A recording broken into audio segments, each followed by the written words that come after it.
Cek.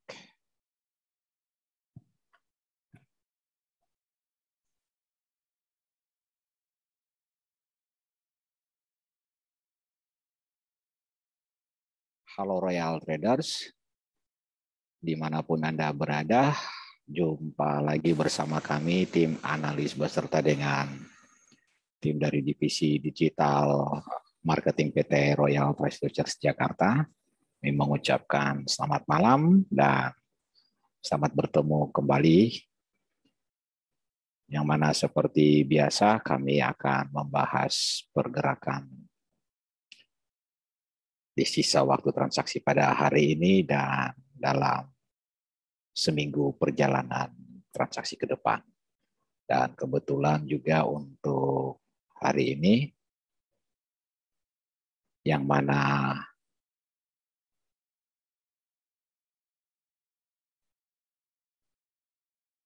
market sendiri ya, itu untuk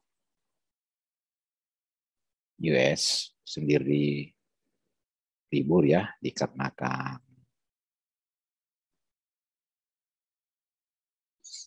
hari hari buruh ya, memperingati hari buruh, di mana bank-bank Amerika itu pada tutup dan saham sendiri juga akan libur ya, diliburkan, sehingga untuk hari ini pergerakan XAU hanya sampai jam 12 malam ya, yaitu market Eropa. Jadi diharapkan untuk hati-hati ya, karena khawatir nanti pada besok hari biasanya itu ada gap ya, entah dia gap up atau gap down. Yang pasti kita sendiri belum tahu ya, kami sendiri juga hanya mencoba melihat dari data-data pergerakan yang ada. Dan sebelum kita lebih jauh, saya mengajak kita semua untuk melihat analisa yang di-share tadi ya. Untuk jam 8 pagi, yang dikirim pagi hari tadi ya, itu boleh dibilang sampai jam 1 tidak ketemu take profitnya, baik buy atau pola break-nya ataupun apalagi limit ya. Namun pada siang tadi, yaitu take profit-nya dapat dari break sell-nya di level 1825. Tadi sempat saya berbincang dengan beberapa pelaku transaksi di sini ataupun pihak member ya, yang mana saya katakan bahwa target kemungkinan besar 1821 penurunannya sampai 1820 yang menjadi support kuat. Biasanya kalau liburan seperti ini, market US libur, pergerakan itu sempit ya, meski beberapa kalangan menilai biasanya ada pergerakan yang tidak diperkirakan ya. Tapi menurut saya untuk malam ini kemungkinan besar sempit pergerakannya. Area buy-nya untuk hari ini ada di 18.15 sampai 18.10. Menurut saya ini sulit ya. Tapi saya ketika membuat analisa pada siang tadi menemukan level 18.15 sampai 18.20, 10 maksud saya. Dan untuk ke atas pun ya, ke atas pun kemungkinan besar 18.30 sampai 18.33 masih menjadi area resisten ya. Sementara kalau untuk ke bawah 18.21, 18.20 memang sempit banget ya. Tapi ini merupakan efek dari Amerika sendiri libur. Untuk analisa mikronya,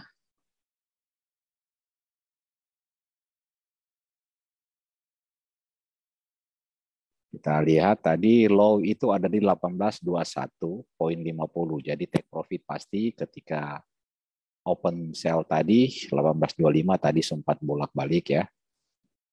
Dan di sini ada beberapa yang ambil di 18.24. Saya bilang tidak usah khawatir karena pasang take profitnya di 18.22. Dan take profit ya untuk sell-nya. Jadi selamat yang mengikuti rekomendasi kami pada rekomendasi untuk analisa mikro. Sementara untuk mingguan ya,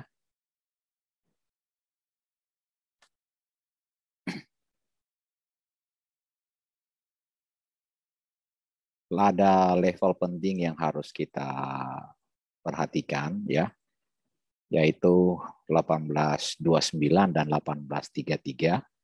Ini wajib kita menjadi perhatian bila level ini diuji pada malam hari ini. Dengan kata lain, dalam minggu ini bila 18.33 ditembus ya setelah menciptakan double top ini ya untuk weekly, ini hati-hati karena kalau open candle-nya ada di atas 18.33 pada minggu depan, maka potensinya ke 18.48 untuk atasnya dan target berikutnya ada di 18.68. Jadi ini dua level yang menurut saya memang sulit untuk naik ya, tapi kalau level itu ketemu 18.48 ini harus hati-hati ya. Karena ke atasnya ada 18.60-an ya, ini kalau dilihat dari pola candle-nya membentuk pola neckline ya. Kalau dalam istilah teori Elliott ya, ini neckline-nya. Memang saya menggunakan pola candle dalam menentukan level ini, dan untuk action-nya ya, saya jarang menggunakan pola Elliott ini mengacu dari pola candle. Karena kalau mau benar ya, pada saat teori itu dikemukakan menggunakan bar chart bukan candle, sementara candle sendiri yang nemu itu orang Jepang, Elliott orang Amerika. Sehingga di sana lebih dikenal mereka menggunakan bar chart. Yang kalau mau diuji silakan bagi audiens yang ingin mencobanya. Dan pivot point minggu ini ada di 18.20 ya. Jadi ini akan diuji. Kalau yang mau nahan untuk open sell di berapapun, di level berapapun akan masih bertemu dengan level 18.20.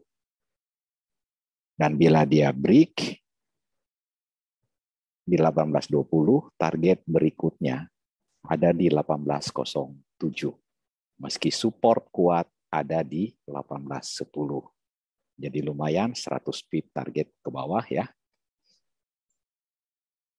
Sementara kalau ke atas cukup menyeramkan juga ya, karena ke atas itu ada di 18.40 untuk resistennya, yang menurut saya sulit ya, karena secara umum overall-nya market ini masih bearish. Tekanan jual masih mencapai di atas 70%. Tapi kalau kita mengacu dari pergerakan fundamental ya, di mana agak sedikit kacau dari pihak Amerika sendiri pada saat lapangan pekerjaan itu mengecewakan ya, sehingga membuat tidak seimbang antara supply demand-nya. Oleh karenanya ketika pada hari Jumat saya singgung mengenai fundamental yang dirilis ya, jarang sekali data hourly earnings itu dia pertambahannya mencapai 100% dari prediksi 3% ya, naik sampai 6, sementara non-farm payroll-nya hancur-hancuran seperti itu ya. Jadi itu yang membuat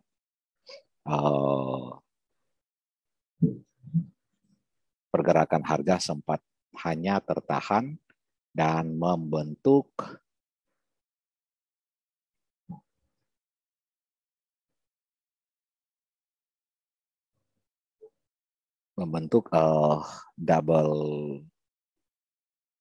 triple top ya.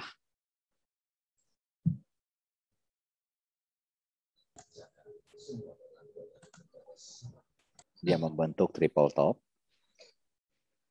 Ya, dan itu memang yang membuat agak kacau ya pergerakan. Karena dalam kondisi pergerakan di tahun-tahun sekarang ya,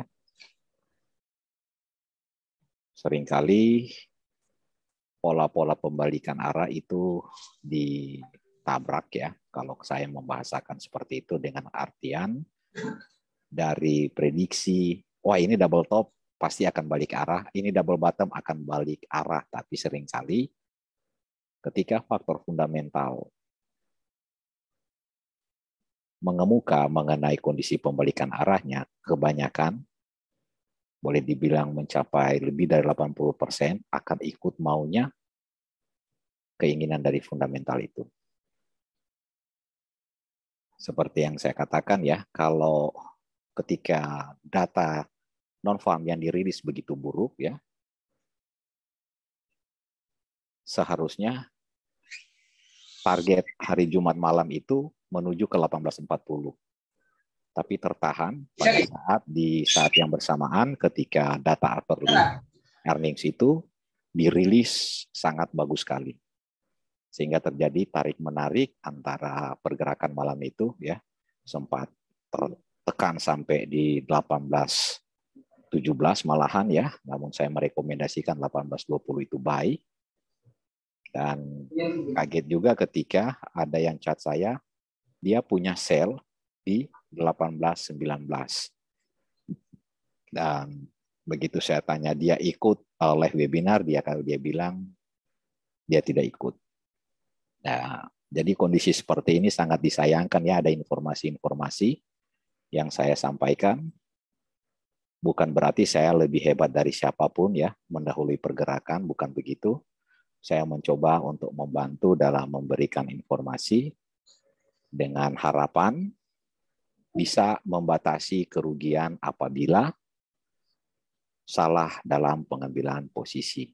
Begitu juga ketika di atas saya memang sempat mengatakan bahwa 18.26 boleh sell, tetapi ketika melihat dorongan beli yang kuat di menjelang selesainya live webinar itu, saya katakan hati-hati kalau 18.26 jebol, dan itu kenyataan ya, terbukti dia naik sampai 18.33.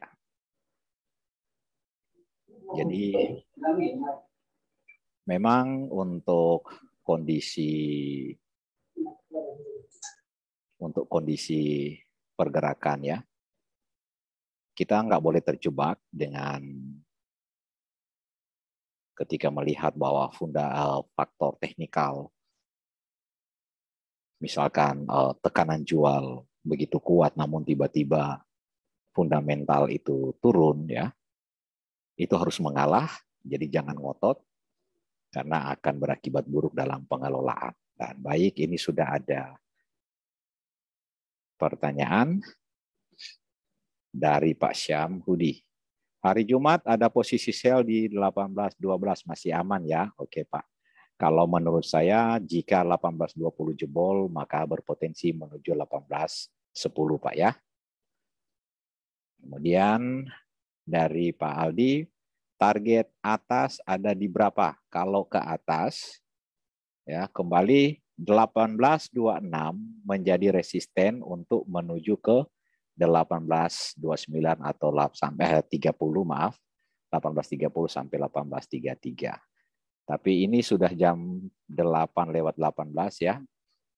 Hanya membutuhkan tidak kurang dari 4 jam ya boleh dibilang, karena sampai jam 12 malam market XAU ini akan running. Tertinggi 18.33 Pak Aldi. Dengan catatan 18.26 itu ditembus. Dan saya melihat ini ada peluang untuk sideway dengan low 18.20 dan ke atas 18.26. Jadi bisa memanfaatkan peluang itu. Sulit ada pergerakan panjang ya. Namun tetap hati-hati ya. Gunakan stop pada setiap pengambilan posisi. Terserah mau mengambil berapa jaraknya ya, probabilitasnya 2:1, 3:1 silakan. Bebas ya. Artinya seperti ini, misalkan ketika kita buy di 18.21 atau 20, maka perhitungkan stop loss-nya di berapa. Ketika dia jebol 18.20, karena saya melihat bila 18.20 ini open candle di time frame M15, sekali lagi, time frame 15 dijadikan patokan pada saat melihat potensi pola break.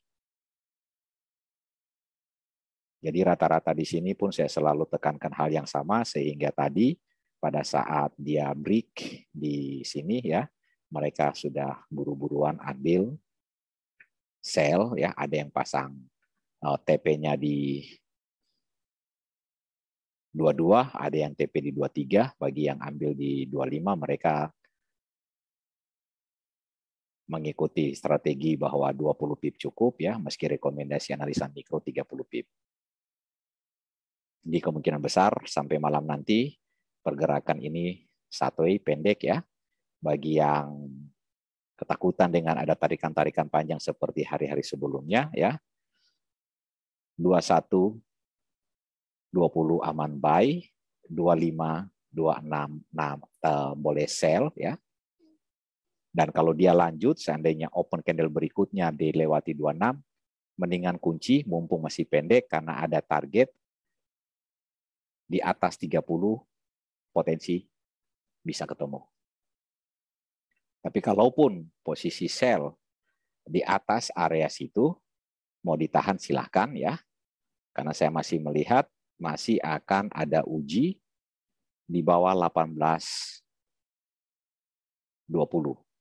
Kalau saya mentargetkan 18.10, artinya ambil nilai tengahnya, ambil rangingnya ada di 18.15 untuk TP-nya. Dengan catatan itu hold ya, main jadi long term ya. Untuk posisi long termnya pasang TP di area situ karena saya masih melihat masih ada potensi menuju 18.10. Oke, demikian Pak Aldi. Ini ada pertanyaan lain. Oke. Sama-sama Pak Syam.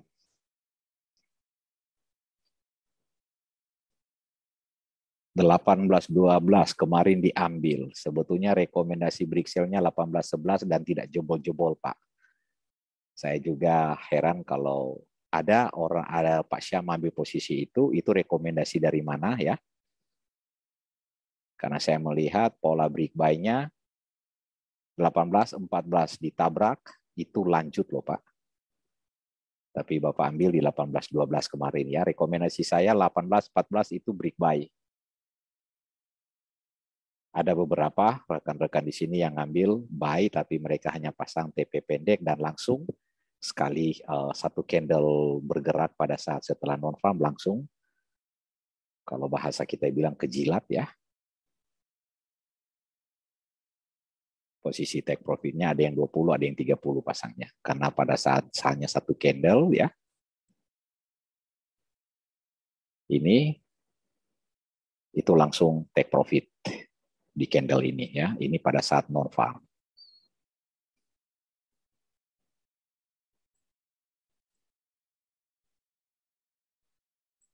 Kalau melihat juga dari tren pergerakan ya, tekanan jual masih akan diuji lagi ke 18.20, 21.20 ya. Area yang aman untuk buy, namun bila 20 jebol, buru-buru dikunci, mumpung masih pendek ya. Kalau lockingan yang tercipta, kalau boleh jangan terlalu jauh, karena untuk mengejar itu secara perlahan ya sulit, membutuhkan konsentrasi ya. Kalau belum terbiasa dengan bermain lockingan, mendingan di cut loss ya. Kecuali kalau sudah terbiasa, maka pasti tenang itu. Dan jangan pernah fokus apabila ada lockingan. Karena hanya berfokus pada lockingan ya, sementara ada peluang untuk buka posisi baru, kenapa kita harus berpikir lockingan terus? Justru itu akan menjadi masalah gitu. Jadi saya menyarankan apabila audiensi sekalian bertemu dengan masalah lockingan ya, saya memberi saran ya, saran termudah itu ada dua. Ada dua, yaitu pertama, pola break. Nah, contoh, bila kita punya posisi buy dan kemudian melihat peluang ketika break sell tercipta, maka cut buy-nya. Cut buy-nya kita tinggal lihat berapa target kita. Lalu buka lagi buy baru. Gitu. Atau bila yakin benar area buy akan menuju ke sana pergerakannya, maka kunci lagi di area buy. Gitu. Nah, untuk strategi kedua, posisi buy-nya pasang TP di area 35 sampai 40. Karena begitu level ini kena, maka kita berharap dia akan turun. Kalau kita punya posisi sell yang mau dibereskan, buat ini ya, untuk buka tutup. Nah, perhatikan dari pola break-nya. Gitu. Jadi ketika break buy-nya di 18.29 dilewati open candle berikutnya di atas 18.29, maka yang dibuang sell-nya. Karena berharap dia akan naik. Dengan target terserah minimal 20 dikunci lagi. Open sell lagi. Jadi jangan pernah melihat balance yang terjadi, karena itu balance itu hanya nilai transaksi, bukan nilai uang. Jadi khusus ya, saya informasikan kepada para member, bila ada penjelasan dari konsultan Anda yang berbicara bahwa balance itu bisa dikembalikan jadi uang, saya bilang tutup pembicaraan itu. Apalagi dengan jarak yang sudah sangat jauh. Dan ini juga masukan bagi para konsultan ya, kepada member atau kepada klien atau kepada investor, jangan pernah membanggakan nilai balance. Karena itu bagi saya itu di awan-awan. Sesuatu yang sangat-sangat sulit ya. Orang yang berpengalaman pun membutuhkan waktu lama dia untuk mengembalikan itu. Dan kebetulan di beberapa member di Royal Trust itu ya sedang mempelajari bagaimana buka tutup lockingan ya. Karena saya sendiri dari dulu juga senang sekali ya bermain lockingan. Kenapa saya katakan bahwa lockingan itu sesuatu yang menyenangkan? Karena kalau mau menjadi seorang trader yang komplit kemampuannya, yang dewasa dalam pengendalian emosionalnya, belajar bermain lockingan. Karena lockingan itu adalah seni. Misalkan, jarak lockingan itu 100 pip. Jangan pernah berpikir dalam sekali buka, maka 100 pip itu akan kita raup. Jangan pernah berpikir begitu, itu jauh panggang dari api namanya. Yang harus kita lakukan adalah pembagian kita bagi. Kalau kemampuan kita hanya mencapai 20 pip untuk target-target open posisi, artinya membutuhkan 5 kali penyelesaian. Jangan berpikir hanya 1 kali. Buka tutup. Sampai 5 kali hitung. 100 pip yang kalah udah kembali apa belum? Dan pertanyaan saya, kenapa harus loss sampai 100? Karena selama ini saya selalu mengajak audiensi semua untuk cukup paling jauh kali 3. Kalau saya ngajak target profitnya 20 pip, maka paling jauh 60 pip. Gitu. Dengan demikian hanya membutuhkan 3 kali buka kalau salah. Itu salah satu strategi bagaimana cara buka tutup lockingan. Terkadang ketika kita mau idealis, di saat 100 pip itu terjadi, kita mau coba idealis bahwa kita pun dalam sekali buka harus dapat 100 pip. Seringkali sudah dapat 50 pip profitnya. Tidak diambil karena berpikir 100 ini harus kembali. Itu bisa berubah jadi kalah 200 pip loh. Kecuali dengan catatan mengerti tren. Sehingga kemanapun pergerakan itu bergerak menjauh dari target profit yang direncanakan, akan ketemu target profit itu. Itu seperti itu bagaimana cara membuka tutup lockingan. Oke, berikutnya ini ada pertanyaan lagi. Dari Pak Adi Putra. H1 buy, sementara H4 sell. Gimana ya? Ini strategi yang digunakan oleh Pak Adi adalah dari segi strategi menggunakan time frame, Pak. Jadi saya bingung juga ya kalau ada yang mengatakan bahwa ini teknikal. Menurut saya tidak. Ini bukan teknikal. Time frame itu bukan teknikal loh. Sekalipun itu grafik. Kalau teknikal, ketika Bapak menggunakan trend line, sekarang persoalan saya tanya, dari sisi trend line yang Bapak gunakan, ya, H1 itu memang benar nggak mau naik? Gitu. Oke, ini kita uji ya. Ini agak ini juga ya. Sebentar ya, sabar Pak Adi. Ini kalau untuk indeks dolar ini sempat menguat di saat market Asia ya. Ini yang membuat kenapa target ke atas itu tidak kuat ya, malah berubah berbalik ya.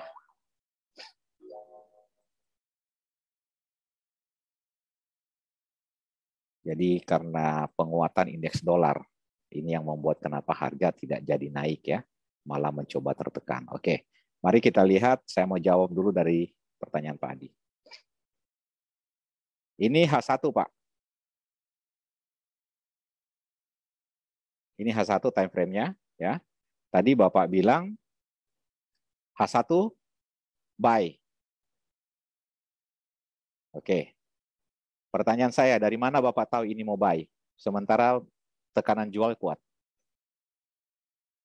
Kemudian untuk H4. Nah, untuk H4 ini justru kebalikannya. Justru kebalikannya. Ini buy, Pak. Gitu. Jadi itu yang saya katakan, acuan yang Bapak pakai itu melalui time frame atau melalui technical, trend line. Gitu. Dari pola candle, tidak ini mencerminkan ragu-ragu, H4. Kalau pola candle. Tapi kalau dari technical yang saya lihat di sini, ini bakal naik, Pak. Namun muncul persoalan baru, bahwa market ini cuma sampai jam 12 malam. Jadi dengan kata lain ragu-ragu. 50-50 ini.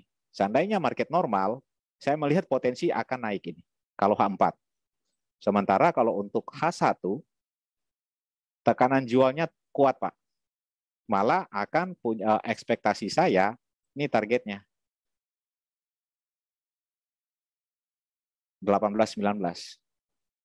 Jadi kalau Bapak bilang mau naik, saya nggak tahu Bapak menggunakan teknikal apa. Gitu.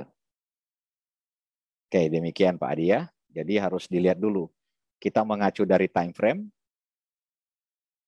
atau mengacu dari technical indikator. Kalau hanya mengacu dari time frame, saya bilang Bapak nanti bahaya Pak. Kalau mengacu dari time frame. Harus disertai dengan indikator juga. Gunakan indikator. Agar itu akan memperkuat argumen dengan untuk menyatakan benar ini turun atau sebaliknya. Oke, demikian Pak Adi. Oskilator. Baik, Pak.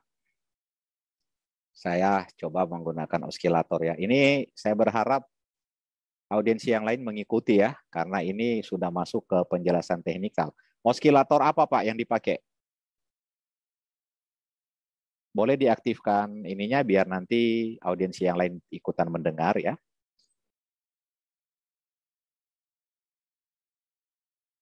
Halo Pak Adi.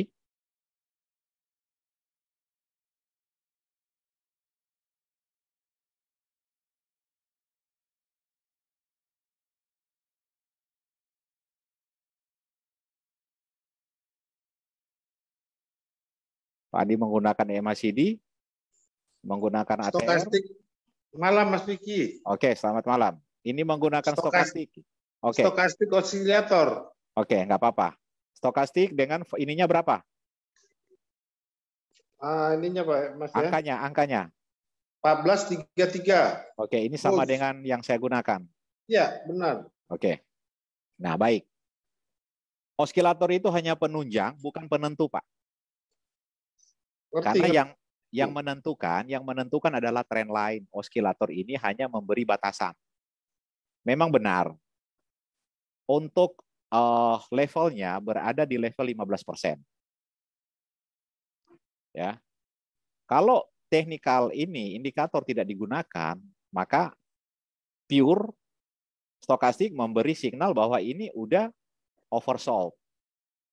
Yes, benar Mas. Oke, tapi tahukah Bapak ketika tekanan ini berlanjut, ini kita lihat sekarang ya Pak ya, sampai jam 9 ini. Kita lihat sekarang, level 15 ini, ya, trend line yang ada di sini, ini akan bisa berada mendekati ke 0 Pak. Gitu-gitu. Oleh karenanya, jangan stokastik ini hanya penunjuk untuk penunjang Pak. Bukan untuk menentukan. Gitu. Dari pola candle, kelihatan memang mau naik. Tapi pertanyaan sekarang, naik apa tidak? Tidak kan Pak? Kenapa? Karena masih berada di bawah dua tren ini Pak. Berarti tekanan jual masih berlanjut. Kalau dia sudah berpindah di atas double trend ini, 19, moving 19, dan moving 7, maka saya setuju kalau Bapak bilang dia mau naik. Kenapa? Penunjang mengatakan juga mau naik. Gitu. Kita lihat sama-sama, tapi semoga saya salah ya. Target saya ke 19 nih. Selanjutnya, target berikutnya dia akan coba balik lagi ke 25. Oleh karenanya, kenapa saya merekomendasikan 1821, 1820 itu baik. Jadi dia menuju ke moving 50. Karena sudah melewati dua tren ini, Pak. garis tren ini. Dia fleksibel karena bisa saja bukan 19 pada jam berikutnya. Mungkin naik ke 20. Moving average ujungnya fleksibel. Jadi dia tidak statis. Gitu. Sebetulnya tren line yang ada dalam indikator itu semua fleksibel. Gitu. Yang statis kadang-kadang pikiran kita. Saya nggak mau tahu ini udah kelihatan turun, pokoknya saya sell. Seringkali kita suka salah di situ. Iya, iya. Gitu. Padahal kita nggak boleh. Kita harus fleksibel juga. Indikator yang kita gunakan fleksibel kok pemikiran kita statis, keputusan kita statis. Nggak boleh begitu, kita harus mengikuti alur yang ada. Karena jumlah dana ketahanan kita rata-rata memiliki batasan. Gitu. Treasury aja fleksibel kok. Padahal mereka memegang dana tanpa batas. Tapi tetap mereka fleksibel. Gitu. Jadi sebetulnya menjadi seorang trader, jangan bicara berapa nilai value yang kita transaksikan. Tapi seberapa mampu kita mengembangkan dari value yang ada. Gitu. Jangan berpikir terlalu jauh.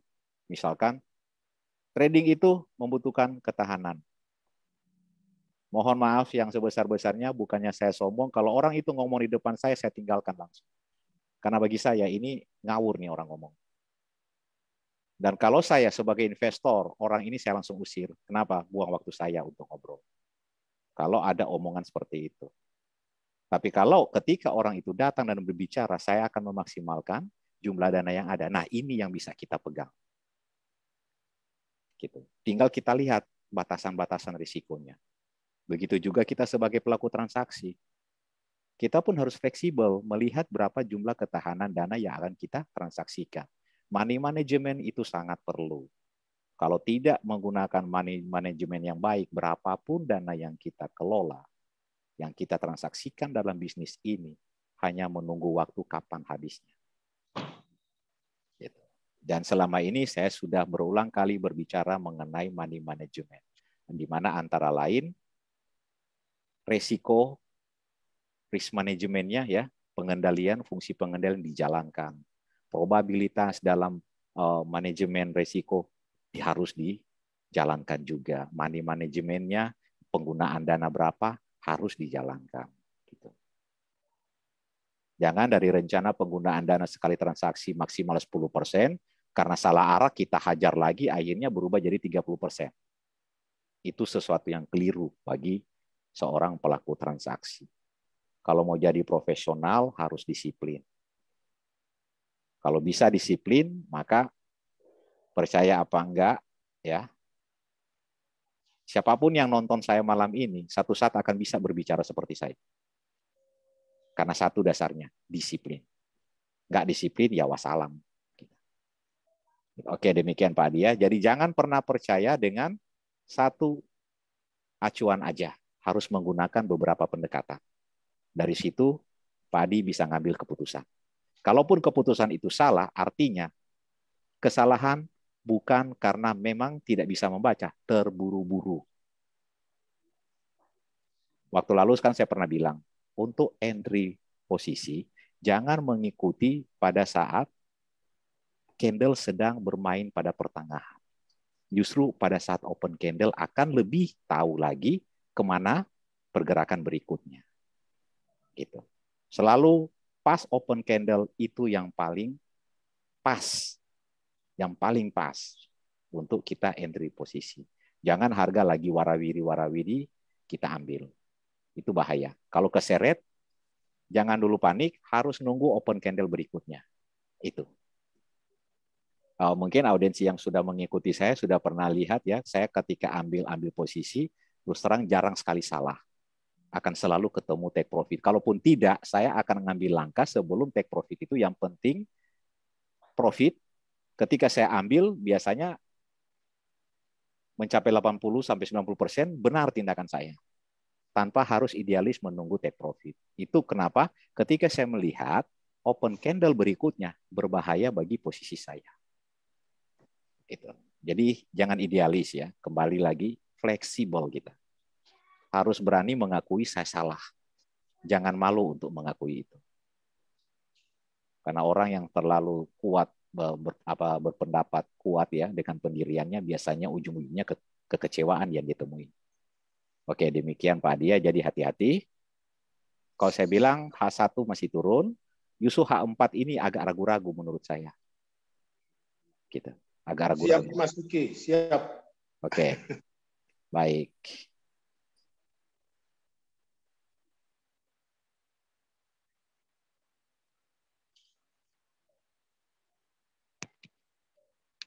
Ini saya sih sebetulnya merasa menarik ya. Kenapa? Karena hari Jumat itu non farm payroll.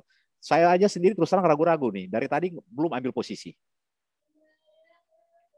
Nggak sempat tadi ketika pas 25 jebol karena tiba-tiba saya harus melakukan tugas-tugas pokok saya sehingga saya tadi luput itu. Begitu saya lihat udah break udah di 23, saya pikir udah terlambat saya entry sell. Gitu. Karena seharusnya itu momen-momen yang bagus yang harus dimanfaatkan ya.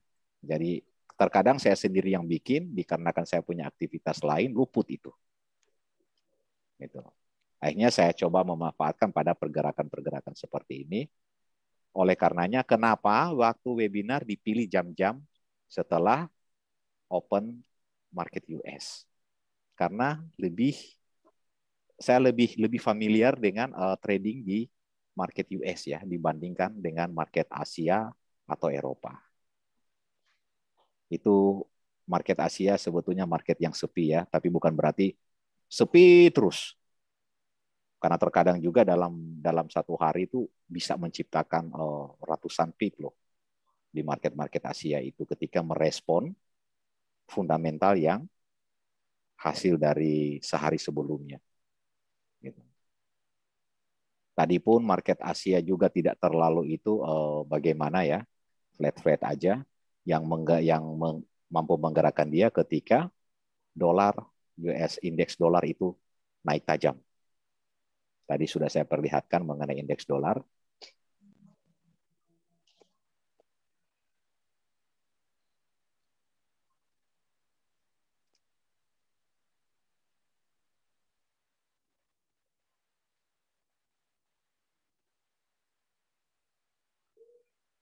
Ini agak membingungkan saya juga nih sekarang untuk kondisi sekarang nih. Berita-berita tadi menyatakan bahwa saham libur, tapi pada kondisi yang sekarang ya, ini saham bergerak bagaimana cerita nih. Ini saham bergerak loh. Lihat ini. Karena ini udah 8:30 ya, bisa berarti di Amerika tuh kurang lebih jam berapa ya? Jam 7 pagi ya. Nah ini bergerak nih. Jadi ragu juga saya, padahal udah ada pemberitahuan jam 12 close. Kalau sahamnya bergerak seperti ini artinya ini bisa lanjut. Tapi semoga saya salah ya, semoga sesuai dengan informasi yang tadi diberitakan juga bahwa untuk XAU close market ya, karena XAU ini adalah kode yang kita gunakan, yang kita ambil berdasarkan dari NYMEX ya, New York Exchange Mercantile ya, dari NYMEX. Sementara kalau XUL itu sebetulnya local London ya, jadi mungkin ada audiensi yang memiliki pengalaman transaksi emas tapi kodenya XUL. Itu nggak apa-apa. Itu nggak apa-apa karena dari segi harga pasti berbeda. Lebih mahal dia, lebih tinggi. XUL lebih tinggi daripada XAU. Jadi XAU itu Amerika, XUL itu local London yang running di Amerika. Kalau dulunya waktu saya pertama kali transaksi emas itu menggunakan kode LLG, makanya dia hanya buka jam 2:30 ya, jam 2:30 dan close-nya pada jam 12 malam. Lalu muncullah regulasi baru di tahun 2009 itu, ternyata kode XAU itu sudah dijalankan transaksinya. Dan itu mengacu dari New York Mercantile Exchange ya. Nah, atau NYMEX seringkali dibilang seperti itu. Tetap analisa mingguan ya. Saya mohon maaf tadi belum sempat saya kirim lewat chat WA di grup masing-masing ya, grup manajer masing-masing. Itu dikarenakan tadi memang ada trouble juga masalah koneksi tadi saya. Sehingga saya belum sempat kirim, tapi saya pastikan saya akan kirim malam ini itu ke grup WA masing-masing untuk bisa dilihat potensinya. Untuk minggu lalu ya, ketika dia jebol 10, 18.10 itu adalah pola Brixel-nya. Saya nggak tahu audiensi ini ada yang mengikuti nggak pola-pola itu untuk pola mingguan. Kemudian pada hari Jumat saat 18.20 jebol. Makanya itu yang saya kaget ketika ada 18.9 nge-sell. 18.19 karena udah ketahuan 18.20 jebol itu akan lanjut. Gitu. Dan ketika pada saat non-farm payroll itu keluar ya, high itu sempat menuju di candle berikutnya, menuju ke 18.29, kemudian dia tarik ke bawah sampai ke 18.17. Nah itu pada hari Jumat itu saya ambil buy terus tuh. Pada saat dia ketemu 20 saya buy terus. Turun ke bawah dia balik ke atas melewati 20 saya buy lagi. Sampai berapa kali saya tuh. Tapi saya cuma ngambil 10 sampai 15 pip aja. Langsung saya pasang TP. Jadi tegangnya saya itu nggak ada lama-lama. Kadang-kadang 3 menit ketemu take profitnya, 5 menit ketemu take profitnya. Gitu.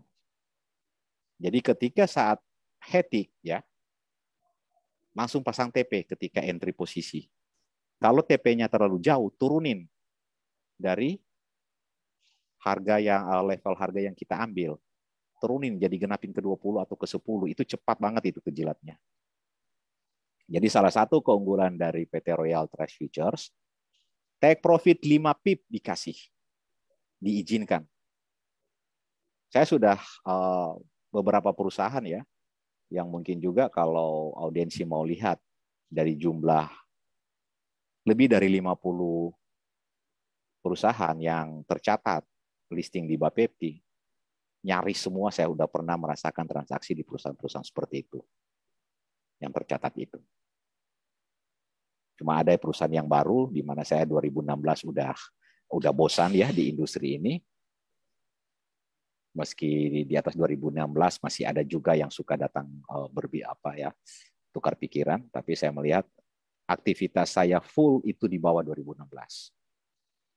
Nah, di situ saya ketemu dengan beberapa perusahaan yang minimal hanya take profitnya 20 pip. Bahkan ada yang kasih penawaran khusus 15 pip. Di ketemu 2019, saya nongol di Royal Trust ini, saya kaget 5 pip dikasih take profitnya. Jadi menunjukkan transaksi di PT Royal Trust itu jauh lebih mudah sebetulnya untuk transaksi. Karena dengan take profit 5 pip aja dikasih gitu. Di perusahaan yang lain paling sedikit 15. Paling sedikit. Nah, keunggulan lain lagi, meski kita pasang 5 pip, pada saat pergerakan candle dia berhenti 30 pip, maka take profit itu akan diakui 30 pip. Itu namanya slippage. Saya nggak tahu audiensi yang hadir malam ini apa udah pernah merasakan itu. Tapi mohon maaf Pak Chandru, saya sebutin nama. Pak Chandru pernah mengalami take profitnya melebihi dari yang di order. Itu namanya slippage, Pak. Itu yang saya tahu ya, karena kebetulan saya kenal beliau juga udah ada setahunan ini ya. Kami sering berkomunikasi juga, suka diskusi ya. Dan memang kalau kita mau ingin tahu lebih banyak, kita harus banyak mencari tahu, terutama kepada mereka yang udah lebih dulu terjun di bisnis ini daripada kita ya. Untuk menambah-nambah pengalaman, menambah-nambah wawasan, kita harus banyak berkomunikasi. Selain itu, membaca pun ya, itu perlu. Kenapa? Karena untuk menghubungkan antara informasi yang kita dengar dengan informasi yang kita baca. Sinkron nggak itu? Lalu kita hubungkan dengan pergerakan yang ada. Gitu. Itu kalau mau metode belajar yang baik. Jadi jangan hanya cuma dengar, kita nggak mau tahu dengan apa yang terjadi yang kita lihat. Nggak boleh begitu. Nggak bakal maju. Saya pastikan orang tersebut nggak bakal maju. Kalau mau maju, harus saring semua.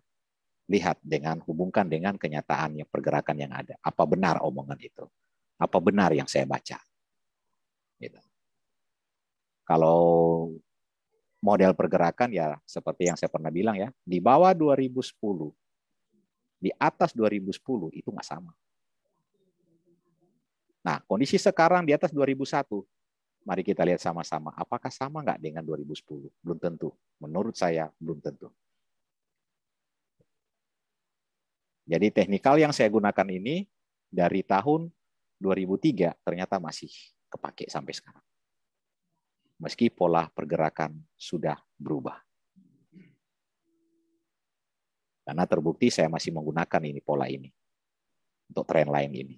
Apalagi trendline yang lengkap seperti ini. Mungkin bagi mereka yang baru pertama kali lihat ini pusing. Udah kayak sapu lidi begini kan. Apalagi ketika dia berkutat di area sideways seperti ini. Kembali lagi saya katakan ya, malam ini kemungkinan besar sideways. Kalau memang benar informasi yang kami terima bahwa market hanya sampai jam 12 malam, berarti saya katakan meski tidak 100% ya, semoga saya salah deh. Tapi untuk kondisi sekarang saya katakan market ini sideways. Atas 2526, bawah 20 2120.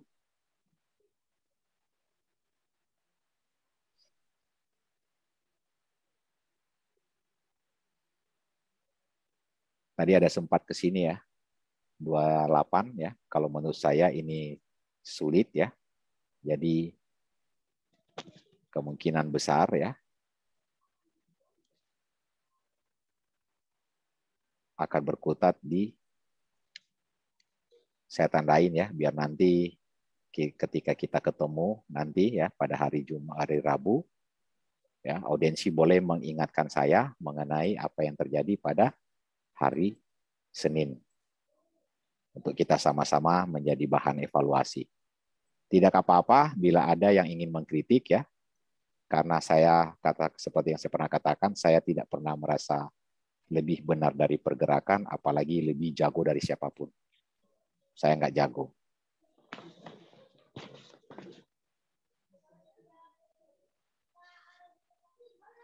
Kita lihat ya sampai close jam 12 malam nanti ya.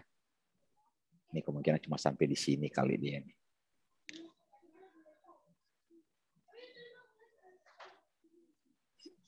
Jadi hanya di area sini kemungkinan besar pergerakannya ya.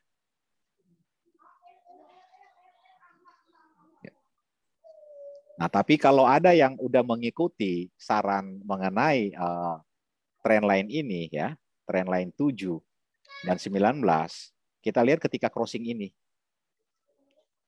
Kalau crossing ini hanya pendek, cuma kurang lebih 10 pip ini. Tapi crossing ini menghasilkan lumayan ya. Ketika break 25 nih, dia lanjut terus sampai sekarang ada di bawah. Jadi hati-hati ya ketika dia berkutat di. Nah, kalau pola candle-nya open di bawah, potensi menuju 18.15. Kalau open candle di atas, maka berpotensi dia untuk menuju ke 29 sampai 33.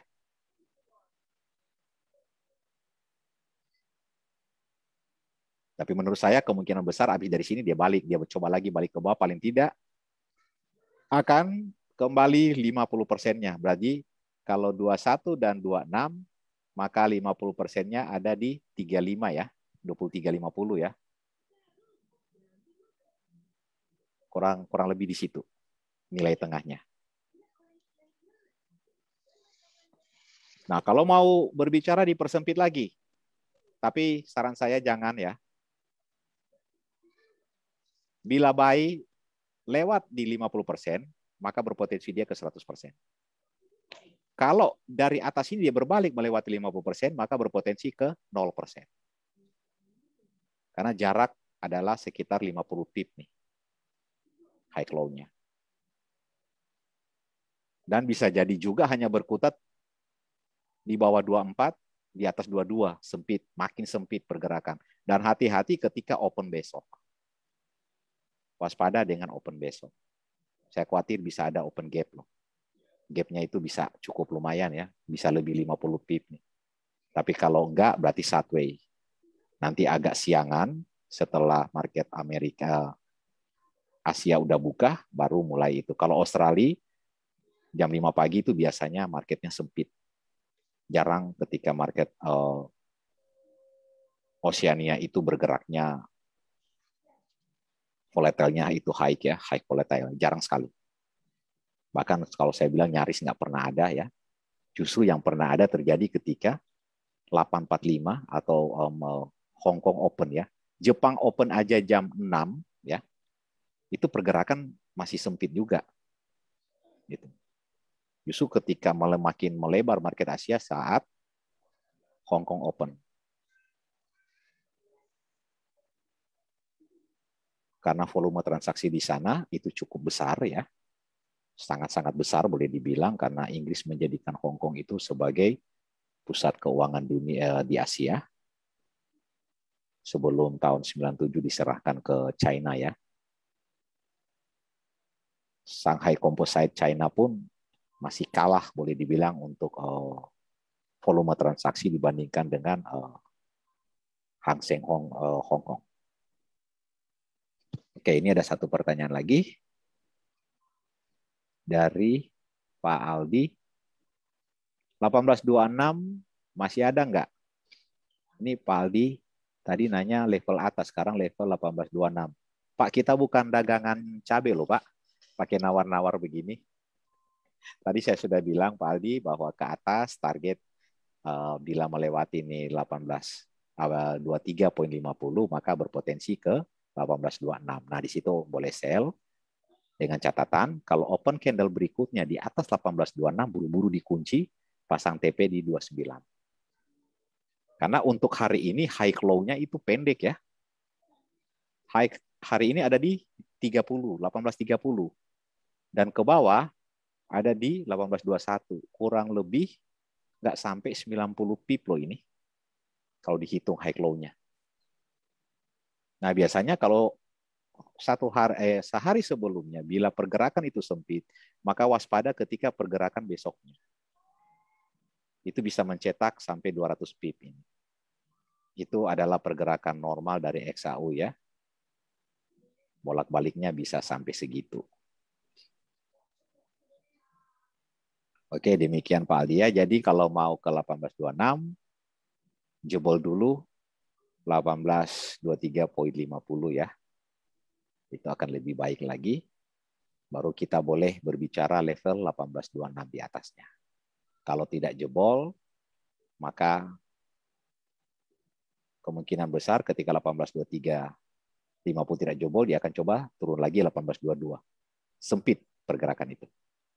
Jadi hati-hati kalau memaksakan diri, ambil posisi di antara 1823, 1824 atau 2250 ya. 2250 sampai 1824. Itu hati-hati karena itu adalah level konsolidasi. Gitu.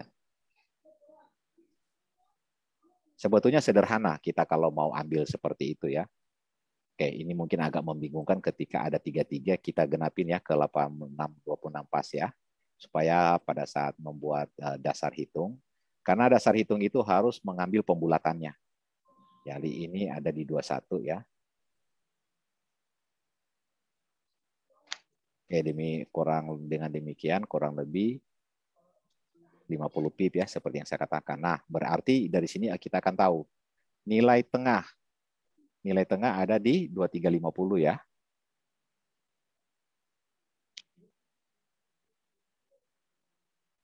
Nah, kemudian selisih 75%-nya. 2350 dengan 26 ada di berapa? 475 ya. Ini nah.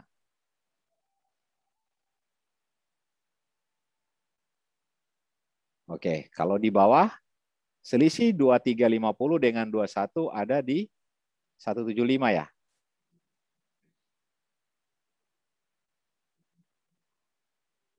Eh, 2225 ya.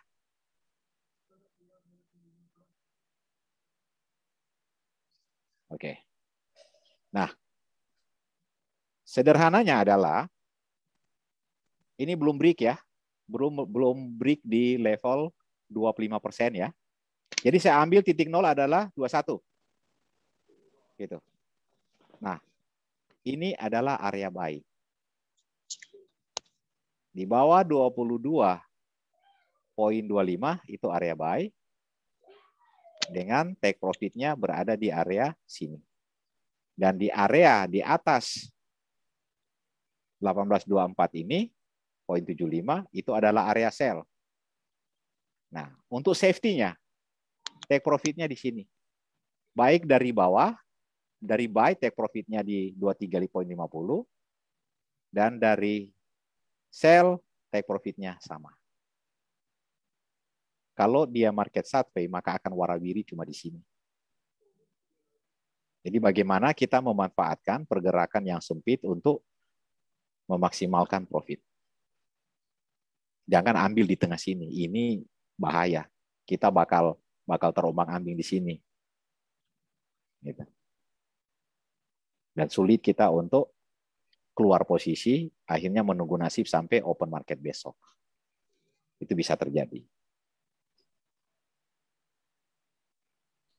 Oke, ini terakhir pertanyaan. Oke, bukan. Ternyata masih oke, Pak. Makasih. Oke, sama-sama, Pak Aldi. Ini sudah sampai di jam 9 ya.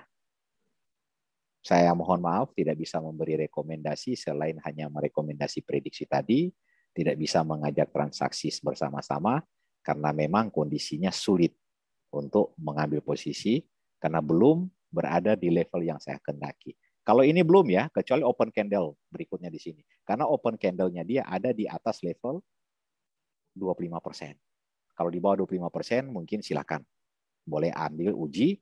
Asumsi hati-hati untuk bawah 18.20 yang merupakan area pivot point. Karena kalau dia lewatin itu, berarti potensi kuatnya menuju ke 18.15. Tapi kalau seandainya terlanjur ambil buy di level 18.21 itu, tidak usah khawatir sekalipun dia melorot sampai 18.15, karena saya masih melihat 18.2524 yang sempat menjadi level konsolidasi tadi, ini dia. Kemudian ini ada sempat 3 neckline ini, 3 area ya, 3 waktu ini dia mencoba di situ sebelum akhirnya memang tidak kuat ya, karena diperkuat oleh crossing trend line ini sampai akhirnya memang benar-benar turun ya. Masih ada level 2425. Jadi kalaupun mau hold posisi, oke silakan. Untuk buy ya, kalau untuk sell saya tidak rekomendasi, mau nahan di berapa ya, kecuali kalau ambil di atas, seandainya skenario 26 ini ditembus dan ada level 18.29 sampai 18.33. Tapi itu sulit. Kenapa? Tidak ada lagi berita. Untuk berita, sudah hari ini, sudah nggak ada lagi ya. Karena ini tadi libur ya.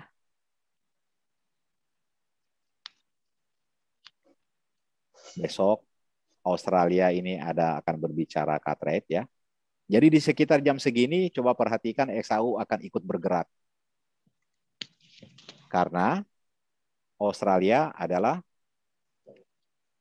negara kedua yang memiliki cadangan emas terbesar di dunia setelah China ya. Cadangan yang di dalam perut bumi maksudnya. Sehingga apapun kebijakan politik atau kebijakan bank sentralnya akan berpengaruh terhadap nilai tukar USD berhubungan dengan XAU juga. Oke, kira-kira cukup sekian ya. Seminggu ke depan, Mas Vicky. Seminggu ke depan tadi saya sudah jelaskan, Pak Adi. Oh, Pak Adi terlambat masuk ya.